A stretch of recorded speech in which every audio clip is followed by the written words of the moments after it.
मन बहुत विचलित है। ये दोहरी व्यवस्था, कैसा लोकतंत्र है? लोकतंत्र का गला घोट दिया गया है। देखिए, एक राकेश जी हैं जिन्होंने ट्वीट किया था, तो इनके लिए लिखा गया है, द्वारा बिना किसी साक्ष्य अथवा तथ्य के पूर्णतया निराधार, भ्रामक एवं मनगढ़ंत ट्वीट किया गया, जिसके संबंध में दिनांक 12/5/2026 को थाना हुसैनगंज जनपद कमिश्नरेट लखनऊ में ये के मामले के अंतर्गत अभियोग पंजीकृत आवश्यक कार्रवाई की जा रही है। इनके खिलाफ एक औपचारिक मुकदमा दर्ज कर लिया गया। इसी बीच आज एक बड़ी ऐसी बात आई है समाज में। देखिए, कई सारे प्रवक्ता हैं, लेकिन एक प्रवक्ता है समाजवादी पार्टी के, इनको आप सब लोग जानते होंगे, राजकुमार भाटी।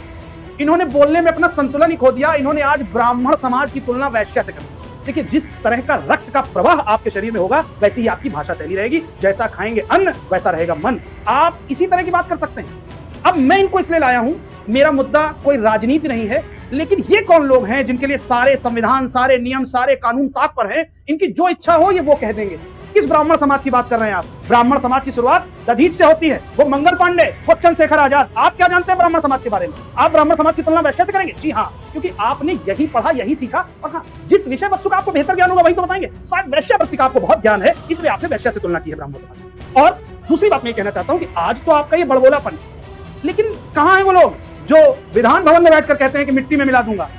इनके लिए कोई व्यवस्था नहीं है। वो एक आम शिक्षक जो छात्रों के हित में बात करता है, जो कहता है स्कोर कार्ड जारी करो, उसके लिए आप कहते हैं कि उसके खिलाफ मुकदमा दर्ज कर लिया जाएगा। क्या अपराध है उसका? ये खुलेआम एक समस्त समाज का, ब्राह्मण समाज का अपमान करे। ब्राह्मण कौन है? मैं आपसे पूछना चाहता हूं, ब्राह्मण कौन है? क्या आप किसी जातिगत रूप से ब्राह्मण को देखते हैं? ब्राह्मण वो है जो किसी भी व्यक्ति को कोई शिक्षा दे रहा है। और आप किस ब्राह्मण की बात? आप तो गेस्ट हाउस कांड वाले लोग हैं ना, तो आपसे ऐसी ही उम्मीद की जा सकती है। वैश्यावृत्ति के बारे में आपसे बेहतर कोई नहीं जान सकता। लेकिन याद रखिएगा कि ब्राह्मण समाज के बारे में चर्चा करने से पहले ब्राह्मणों के इतिहास को देखिए।